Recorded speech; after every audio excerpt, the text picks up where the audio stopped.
Can cereal be a problem? Serially? A long time ago, not too far away, a little girl asked a question. While eating her morning cereal with the family, she inquired, "What is a serial killer? Is it someone who eats cereal before or after he kills someone?"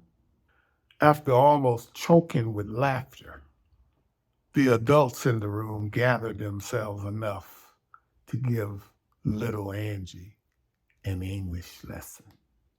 Fast forward today, and another question comes up. Can eating cereal serially harm you? If you want the answer to that question, stay tuned.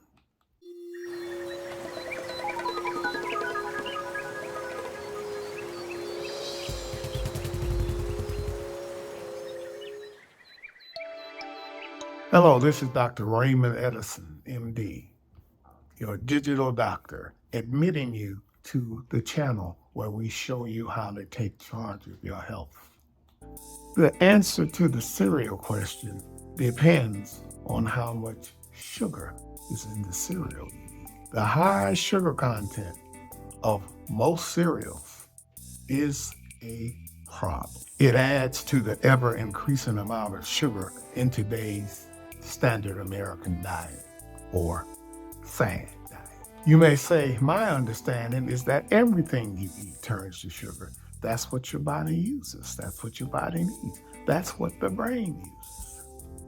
That's correct. And your body is also 90-some% water. But if I throw you in the river and you can't swim, will that water help you? Or are you more likely to drown in it? Basically, I'm saying is that sugar itself is not necessarily bad, but it's the amount of it. And in today's SAD diet, sugar is in everything.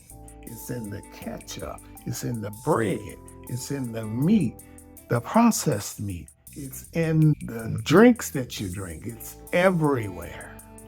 And it's also in the cereal.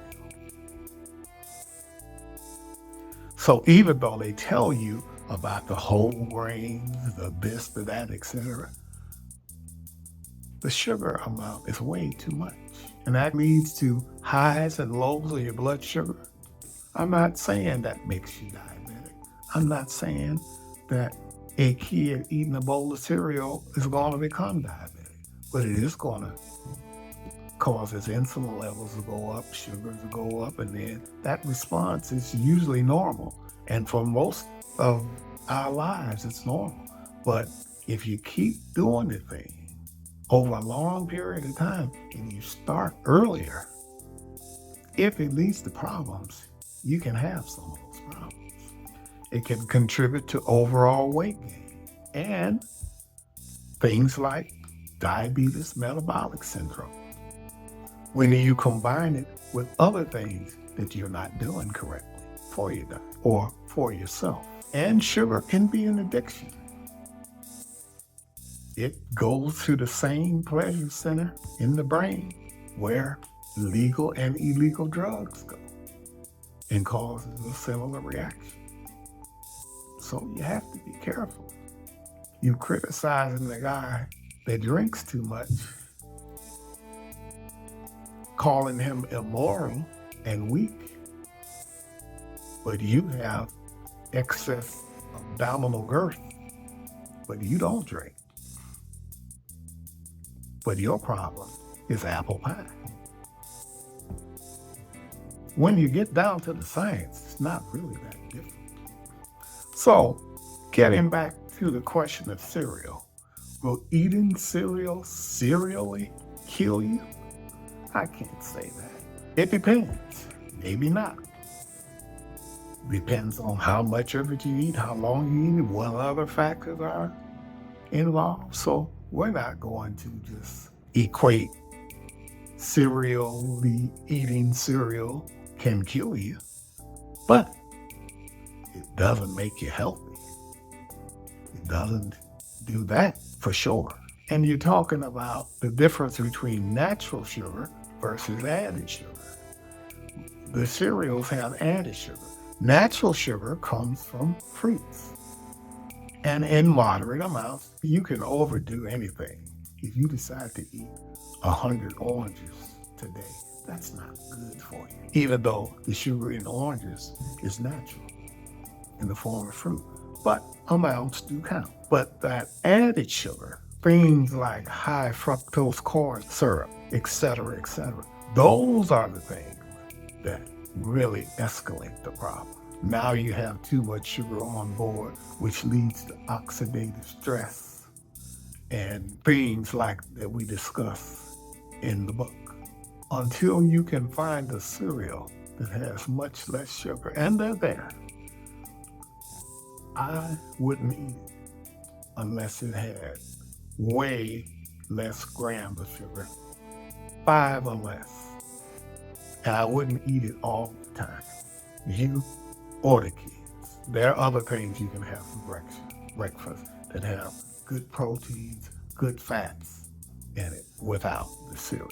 So keep that in mind. And for more details about the effects of sugar on your body, you can always get a copy of my book, Take Charge: How to Achieve Lasting Health. That can serve as a reference to these videos we're doing to give you more detail, if that's what you want, about how to achieve lasting health. Anybody can cut down for a short period of time, lose a lot of weight, to get into clothes, to be ready for a movie, whatever. That's not lasting. We're talking about you doing things that you've done now for 10, 20, 30 years, and you're still healthy, looking younger than your stated age, feeling better than your stated age, with more energy. That's what I'm talking about. To the point where you can enjoy life. That is more valuable than money, than riches, whatever. Now, don't get me wrong. Nothing wrong with money and riches. But are you going to really enjoy them if you're sick all the time? If you had to pick, let me be broke and healthy, or let me be sick and wealthy, which would you pick? I'd pick the broke and healthy, because as long as I'm healthy, I can get wealthy. But if I don't feel good, what are you going to accomplish? That's all I'm talking about. So continue to know that I wouldn't eat cereal over a lifetime. I'm not saying it'll kill you, but I'm saying it's certainly not going to help you. And for more information, you can refer to the book and the other videos in this series. Don't forget to put up the likes and the comments and subscribe so you can be notified when future videos come out. So this is Dr. Raymond Edison signing off. And for now, you're discharged.